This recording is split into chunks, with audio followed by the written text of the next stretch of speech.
અમરેલી જિલ્લામાં મોટાભાગના ખેડૂતો ચાલુ વર્ષે બાગાયતી પાકનું ઉત્પાદન મેળવ્યું છે.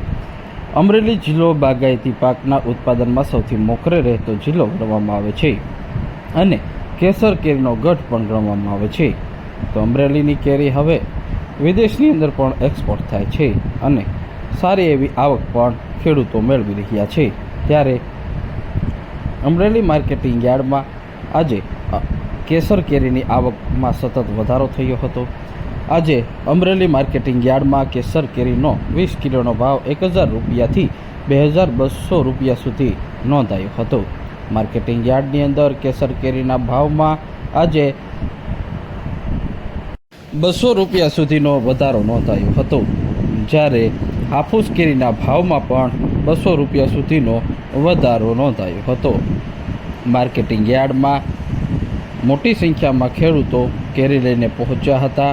આજે 40 ક્વિન્ટલ જેટલી કેરીની આવક નોંધાઈ હતી. કેસર કેરીનો ભાવ 1000 રૂપિયાથી 2200 રૂપિયા સુધી નોંધાયો હતો અને સરેરાશ ભાવ 1900 રૂપિયા સુધી નોંધાયો હતો. જ્યારે હાફૂસ કેરીની વાત કરીએ તો હાફૂસ કેરીનો ભાવ આજે 1600 રૂપિયાથી 2400 રૂપિયા સુધી નોંધાયો હતો. સામાન્ય ભાવ 2100 રૂપિયા, સરેરાશ ભાવ 2100 રૂપિયા સુધી નોંધાયો હતો. 5 ક્વિન્ટલ જેટલી આવક પણ નોંધાઈ હતી. માર્કેટિંગ યાર્ડમાં મોટી સંખ્યામાં ખેડૂતો કેસર કેરી લઈને પહોંચ્યા હતા, સારા ભાવ મેળવ્યા હતા. તો ઉનાળામાં અલગ અલગ ફળોની આવક શરૂ થતી હોય છે, પરંતુ મોટાભાગના લોકો કેસર કેરીની રાહ જોતા હોય છે અને હાલ માર્કેટિંગ યાર્ડની અંદર કેસર કેરીની આવકે ધૂમ મચાવ્યું છે.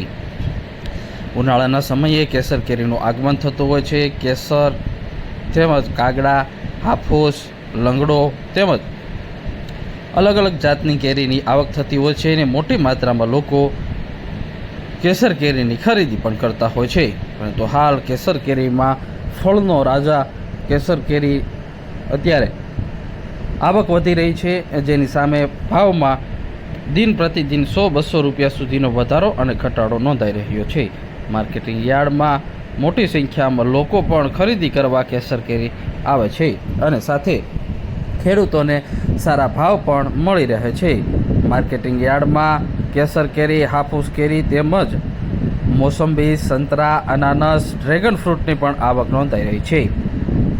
સાથે કીવીની પણ આવક નોંધાઈ રહી છે, સફરજનની પણ આવક નોંધાઈ રહી છે. તો સાથે જ ઉનાળામાં સૌથી વધુ તરબૂચની પણ આવક નોંધાઈ રહી છે અને તરબૂચના ભાવ પણ વધઘટ થવા લાગ્યા છે. તરબૂચના ભાવમાં પણ 20 રૂપિયા સુધીનો વધારો નોંધાયો છે.